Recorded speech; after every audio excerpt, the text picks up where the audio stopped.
Commander Vex Prime adjusted his 6 optical sensors and let out what humans would call a sigh, though it sounded more like air escaping from a punctured maintenance pod. Another cycle, another batch of fresh cadets who thought they knew everything about survival protocols. The Galactic Military Academy had seen thousands of species pass through its halls over the past 3 centuries, and, honestly, most of them were about as threatening as a bowl of processed nutrition paste. "Attention, cadets!" His voice boomed across the training dome, causing several Zephyrian students to flutter their wing membranes nervously. "Today, we conduct the Apex Predator simulation. Those who survive with their sanity intact get to continue breathing recycled air in my academy. Those who don't." He paused for dramatic effect, watching as a few Aquarian cadets turned an even deeper shade of blue. Well, let's just say the medical bay has excellent psychiatric facilities.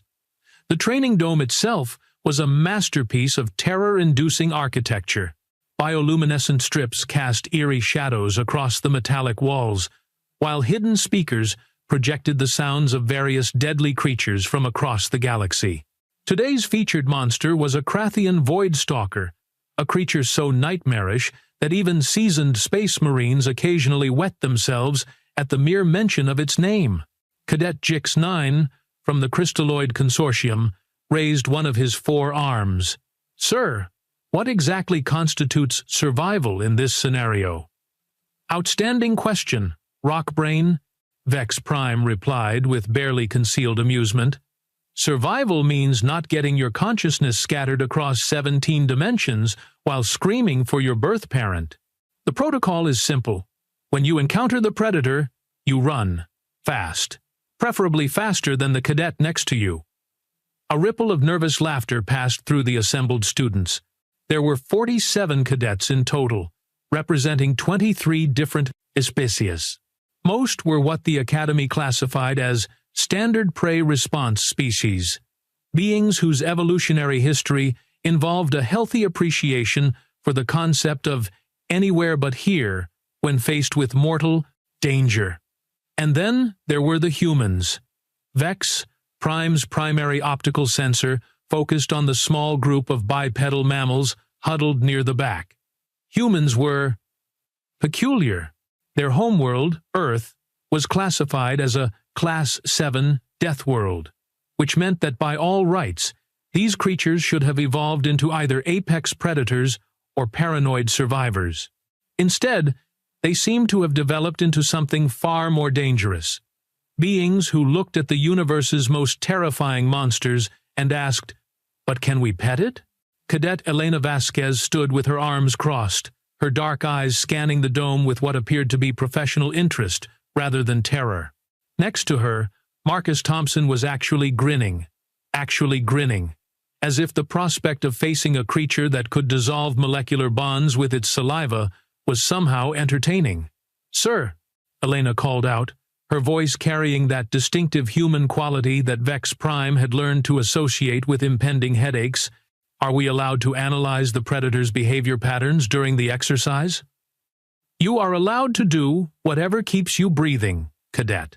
Though I suspect analyses will be the last thing on your mind when you're running for the exit." The third human, Tommy Kim, raised his hand. "What if we don't run?" The question hit the dome like a quantum bomb. Several cadets turned to stare at the human with expressions that clearly conveyed, "Have you suffered recent head trauma?" Vex Prime felt his auxiliary processors struggling to compute the logic behind such an inquiry. "Excuse me, cadet, did you just ask what happens if you don't run from a creature specifically designed to hunt, kill, and occasionally redecorate with the remains of its prey?" "Well, yeah. I mean, running is just one option, right? What if we tried something else?" Vex Prime's species had evolved from apex predators themselves, back when his homeworld still had apex predators instead of shopping centers. He understood the concept of courage, bravery, even foolhardy heroism. But this was something entirely different.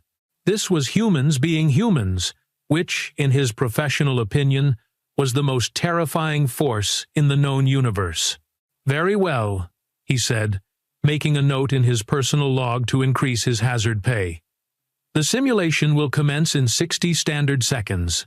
Remember, this is not a drill. This is not a game.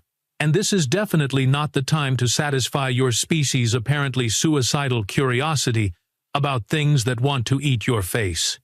The lights dimmed, and the dome's environmental systems began generating the oppressive atmosphere of a Krathian hunting ground.